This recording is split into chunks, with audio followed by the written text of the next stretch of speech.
The point I'm trying to make is this. You want a man that's masculine at all times, while you pick and choose when you want to be masculine. And I'm saying, stop talking and listen. That's a masculine trait that you have right there. I like that though. But that's a problem. I like that. That's a problem. I like that though. Okay, like, tell me to shut the fuck up because I don't get Stop that. talking. Stop fucking talking. All right? Shut up, man. And I'm going to tell you this as a hyper-masculine man myself. I don't like girls like y'all because you guys don't listen. And I'm telling you right to your face. I'm just going to get a girl that's always feminine versus arguing and having to put you in your place all the time. Right now, having this conversation with you is stressful. I can only imagine being in a relationship with you doing this all the time. Yeah, pretty much. Men don't want that. We already get stressed from the outside world. Why do we want to come in and fight our girls?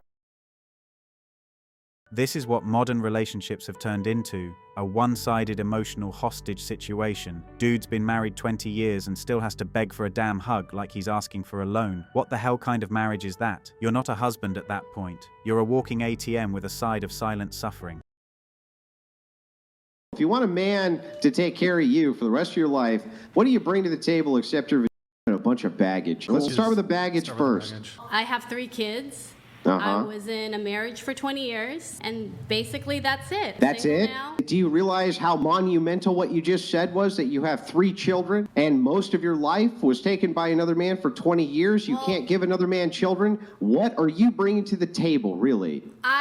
I've never dated a man anyways that wants more children. And second of all, I'm not looking for a man to marry. And if I do find the right man, I'll marry again. However, I'm not out there searching for a man to care for me. But if you're not, then what else are you bringing to the relationship besides, again, just your vagina, really? I am a great cook, great cleaner, and I know how to please a man. Yeah, and the men that you end up with have to be exceptional. I've dated men that make less money than me, and I never had a problem with that at all. Well, you're not with them for a reason. Majority of the women today, and it started in the 70s, by the way, radical feminism destroyed the world and destroyed women, and it destroyed relationship because women kind of destroyed it for themselves. You want to be equal to a man. You want men to treat you equally, everything, and you think that everything you do, you are perfect one. What we have, a lot of women have, right? Men have more value when they get older than a woman. And if women come and treat men like a wallet and everything has to be transactional, okay, men lose interest. And today we are suffering because high quality women like me or other girls or other women that I know, right? They suffer because if I look good and I go with a man to dinner, immediately they think that if I look sexy and I have big boobs, immediately I'm gonna go to bed, do a line of cocaine. You understand? The good women suffer from what the other women did because radical feminism literally destroyed the relationships today. Every chick in that room got the same smug look like, that doesn't apply to me, while proving exactly why it does. They ain't hearing a damn thing, just sitting there waiting for their turn to feel special. Equal treatment, please. They don't want equality. They want perks without the responsibility. Dudes get judged for what they do, how hard they grind, what they provide. Meanwhile, these modern women judge a man like it's Tinder in real life. Looks, cash, clout, that's it. But God forbid you mention double standards. Suddenly you're a misogynist. So women are not forced to conform to what men want because we'll get the attention anyways. And there's evidence that suggests that 50% of women are never going to have kids or get married. And then you take the women that do get married, 50% of them will divorce. And that's by 2030, so it's not even that far away. So like if we take this room for example, how many girls are there in this room? 2, 4, 6, 7. At least let's make it nicer than it is. At least 3 of us will never get married and never have kids. And that's a 50 years alone is a long time to practice, Karen. I do not want a poor man. Why don't you want a poor man? Because you want him to, quote, provide for you, correct? Because I've been taking care of everything my whole life. The financial burden. Yeah. You want him to take off the financial burden, right? Yes. So if you want him to take off the financial burden, how much do you want? At least half, right? Yes. What do you think compensates him for eliminating 50% of the financial burden that you have that he's not responsible for? It's not that I'm trying to give him half of my financial burden, but literally you are trying to give him half of your financial burden. What are you talking about? How are you not? I'm looking for a partner, and I'm looking for somebody that has the same goals and that wants the same thing too. They want their best friend. How are you not trying to give this man 50% of your financial burden he's not actually responsible for currently, but in the future he will be based on your choices? But isn't that what marriage is? She's got every right to say no to broke dudes. But don't cry when rich men say hell no to her either. That's not oppression, sweetie. That's just karma doing its job. You wanted a high-value man without being high-value yourself. That's not empowerment. That's delusion with lip gloss. I always talk about the demonization of, women who choose to stay at home, the demonization of housewives, the demonization of women who make a different choice than what is considered the acceptable choice of the modern feminist movement. And not every woman is going to want to be that CEO or enter the workforce. Some of them want to devote themselves to being a wife and being a mom. Why do we have to disparage them because they're making a different choice than what a lot of women make in this day and age? Why? Why can't we just fight that reflex? Because we all have it, right? I mean, Rollo Tomassi says we're all kind of raised in the feminist age, and hence we kind of have a little bit of that lens. I believe that he's right on that in many respects, because I even have to check myself sometimes, because it's almost like you're programmed to react a certain way, and it just starts coming out of your mouth, and you're like, wait, no, that doesn't make any sense. You really have to kind of deprogram all of that stuff and look at stuff for what it actually is. Exactly. Marrying a crazy feminist is like signing up for a lifelong debate club where you're always the villain. One day it's toxic masculinity, the next it's emotional labor, and before you know it, you're apologizing for how you breathe. Most men just want peace, not a partner who's constantly looking for a reason to go full TED Talk over who did the dishes. It's really interesting to note that, especially within the States, but just in general, the research actually has depicted that women in their 40s is the most unhappiest age group out there. Think about that. The unhappiest age group in all of the world, predominantly, we're talking about the States right now, is women in their 40s. That's 1 in 4 Americans, which is crazy. That's 25% of the population are women in their 40s. And they're the unhappiest group out there.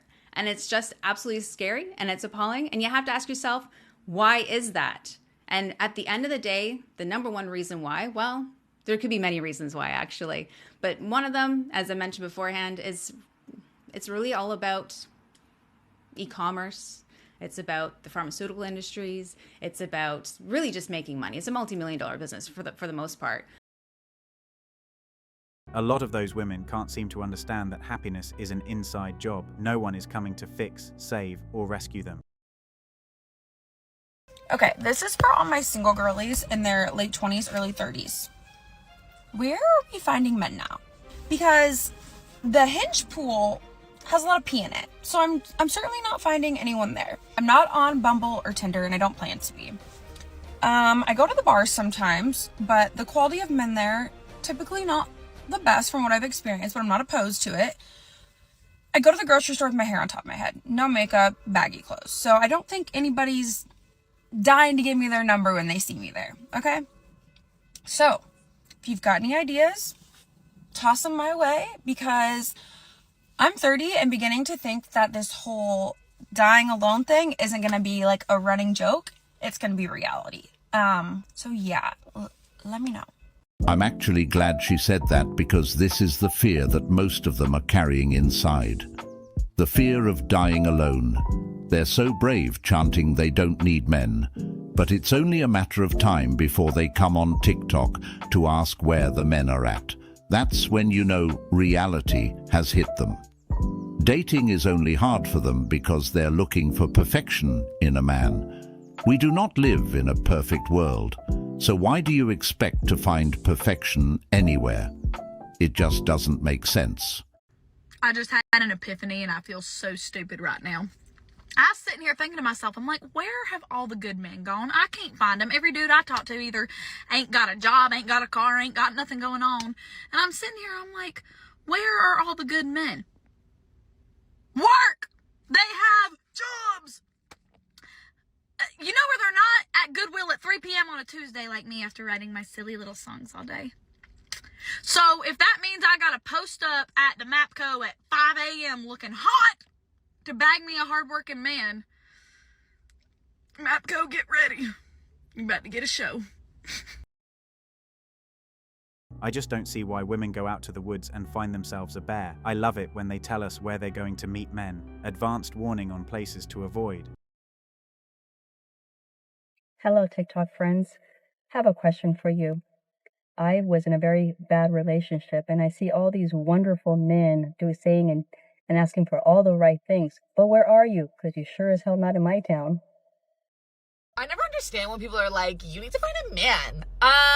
Like it's hard? Like, they're literally everywhere. I can't even leave the house without seeing at least 10 of those motherfuckers, okay? They're not hiding. This isn't Where's Waldo. Now, what you didn't say is find a good man. How many hours do you work, Eric? That's 60 hours a week. 60 hours a week. And how many hours do you work at home? The same. More. All day, all night. Really? And then you woke up and realised you were dreaming, you mean? Call up a guy and say you want to hook up tonight. Oh, I got a good one. Can we hang out whenever you get back? Now you want to hang out? No, I do, yeah. No, absolutely not. I'm gonna go up with someone else. Go. That's go? the guy that has had a crush on me since 7th grade. That's a W Brown. That's wild, bro. He's been in the friend zone for 7 years. A moment of silence for all the fallen brothers who are stuck with leftover harpies. Excuse me, sir. I have a question. Okay. Do you want to go on a date and get naughty together? No, I'm good. You don't want to? Not at all? Nope, sorry. Okay. Do you want to go on a date and get naughty? Oh, I'll pass. Okay. I'm sorry. This is awkward because you rejected me. You'll find someone else. Okay. Thank you. Rejected. Oh, man. Rejected easily. And then she calls him awkward. Yikes. I just hope more women understand why most men pick pizza and video games with the boys on the weekends instead of chasing an ungrateful woman. Imagine thinking that it was a bad thing, by the way, for a man to say that it's their job to take care of women. Remember when that was noble? You remember? I don't remember. When the Titanic was sinking, I don't remember all the women complaining that they were on the boats first with the children. No. Were they like, no, I'm staying here. Men, you take the boats. I've got this. No, because that would be weird. That would make no sense, right? And now we're warped, right? So now we've been programmed as women to think that when a man says it's my job to take care of a woman, you're supposed to be offended by that. Instead of saying to yourself, well, that's a fundamentally decent man that thinks that's his job and is going to work his butt off to make that happen. Warped society. Don't play the game. The Titanic wasn't just a shipwreck, it was a damn spotlight on reality. Patriarchy my ass. When the ship was sinking, it wasn't rich men first, it was women and children, while the men lit cigars and faced death with a handshake. That's not male privilege, that's male disposability. Modern women love to scream about systemic oppression while conveniently ignoring the times men were expected to die silently just so they could float away on a damn door. Thanks for watching Manhood. If you want access to exclusive episodes and want to support the channel, hit that join button and become a member. Don't forget to like, subscribe and share this video if it hit home. Drop your stories and thoughts in the comments. We read everyone. See you tomorrow.